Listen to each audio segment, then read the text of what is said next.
सबसे पहले जितने भी नवनिर्वाचित सदस्य हैं उन सबको शुभकामनाएं हैं। और आज शपथ ग्रहण समारोह था जिसमें कि सभी विधायक जो चुन करके गए हैं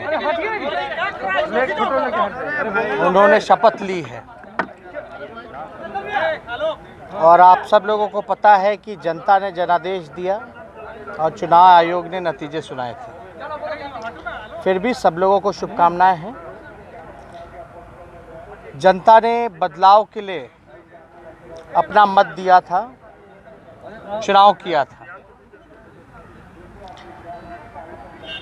भ्रष्टाचार को लेकर के चाहे ब्लॉक थानों में हो या मंत्रालय में हो या नीतीश कुमार जी के 60 बड़े घोटाले हों, बेरोजगारी के मुद्दे पर, महंगाई के मुद्दे पर लोगों ने वोट किया। आपने देखा होगा कि हम पहले से ही कई बार हम कहते रहे हैं कि नीतीश कुमार जी जो हैं वो भीष्म पितामह है भ्रष्टाचार के, और उन्होंने चोर दरवाजे से फिर एक बार सरकार बनाने का जो काम किया वो भी जानते हैं और देश की जनता भी जानती है कि कैसे उन्होंने सरकार बनाया। लेकिन सरकार में आने के बाद फिर भी उन्होंने वही काम किया जिसके लिए नीतीश कुमार जी माने जाते हैं। 60 बड़े घोटाले 15 साल में जो उन्होंने किया, और हम लोग लगातार आरोप लगाते रहे कि भीष्म पितामह भ्रष्टाचार के इसलिए हैं क्योंकि जितने भी गुनाहगार हैं, भ्रष्टाचारी हैं, उनको संरक्षण देना और बचाव करना ये नीतीश कुमार जी की पुरानी फितरत है। और आप लोगों ने देखा होगा, ये कोई मेरी बात पर तो मोहर लग रहा है जब आईएएस अधिकारी लिख कर रहे हैं चिट्ठी। कई अधिकारियों ने, आईएएस अधिकारियों ने जो जांच करता है उन्होंने तो खुले तौर पे चिट्ठी में लिखा है कि नीतीश कुमार जी चाहे कितने भी बड़े अपराध या घोटाले हुए हों, उनको नीतीश कुमार जी ने संरक्षण दिया है।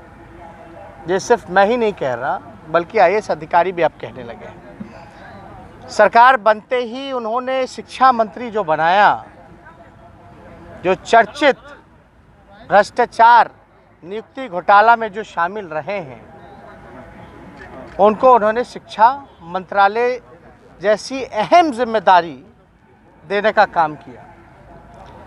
जिस दिन ऑफिस ज्वाइनिंग होती है उस दिन उनका रिजिग्नेशन आता है और फिर एक नए शिक्षा मंत्री को जिम्मेदारी दी जाती है, एक नए व्यक्ति को जिम्मेदारी दी जाती है जिसके कार्यकाल में खुद भी घोटाले हो रखे हों और जिनकी पत्नी के ऊपर सीबीआई जांच चल रहा है जो कि सुप्रीम कोर्ट में मैटर है।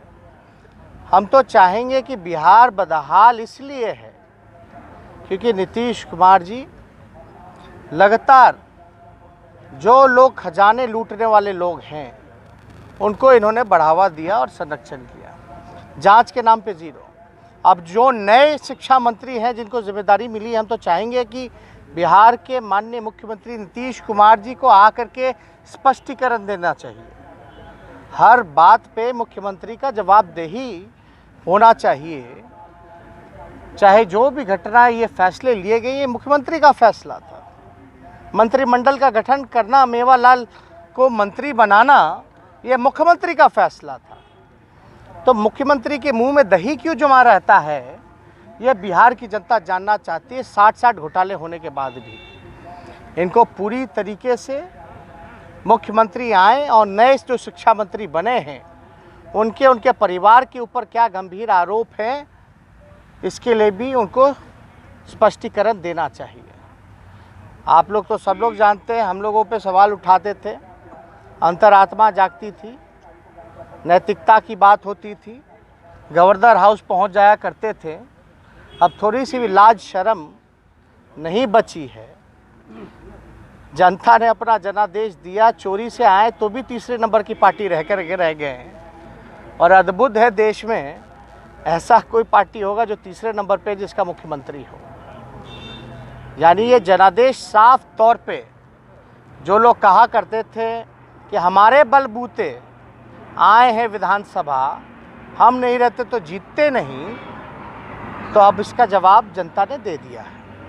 तो हम लोग कितना भी कुछ भी षड्यंत्र रचा गया हो, लेकिन राष्ट्रीय जनता दल सबसे बड़ी पार्टी उभर कर के आई, सिंगल लार्जेस्ट पार्टी, और लगभग 23.5% से भी ज़्यादा वोटें, जहां बीजेपी को 19% वोटें आई, वहां राष्ट्रीय जनता दल को 23.5% वोटें आई।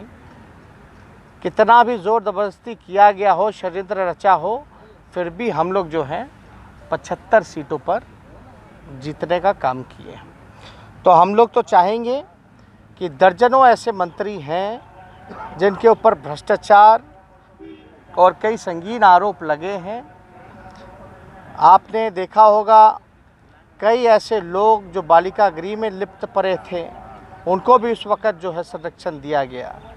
हमको तो ज़्यादा कुछ नहीं कहना, सुप्रीम कोर्ट के फटकार के बावजूद भी नीतीश कुमार जी में कोई सुधार नहीं रहा, कोई लोक लज्जा नहीं बची। तो अब जनता जो है वो देख रही है, अब जनता जवाब देगी।